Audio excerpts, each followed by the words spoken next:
Marcus Aurelius here says, "You aren't bothered, are you, because you weigh a certain amount and not twice as much? So why get worked up that you've been given a certain lifespan and not more? Just as you are satisfied with your normal weight, so should you be with the time you've been given." So they say age is just a number, but to some people it's a very important one. Otherwise, women wouldn't lie about being younger, and ambitious young men wouldn't lie about being older. Funny thing, I sometimes do get embarrassed about my age. Weird. Rich people and health nuts spend billions of pounds and dollars in an effort to move the expiration date from around 78 years to hopefully forever. The number of years we manage to eke out doesn't matter, only what those years are composed of. And Seneca said it best when he said, "Life is long if you know how to use it." And sadly, most people don't. They waste the life they're given. Only when it is too late do they try to compensate for that waste by vainly hoping to put more time in on the clock. So use today, use every day, make yourself satisfied with what you have been given. So that made me think about quite a few things. Number one is something that I heard this year, which is playing it small does not serve the world. If you really want to make an impact, then you need to make sure you're using your life as best you can.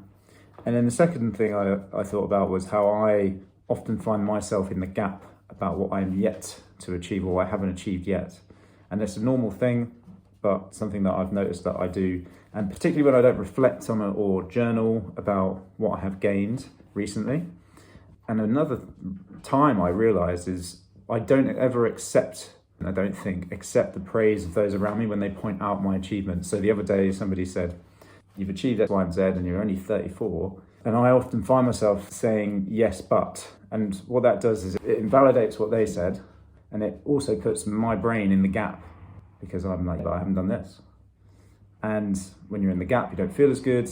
You're not so motivated. You're feeling as though you're not good enough. And then that has implications. So sometimes I notice this, I justify it by telling myself I'm being humble and that it's not a good thing to brag about what I have achieved, which it probably isn't.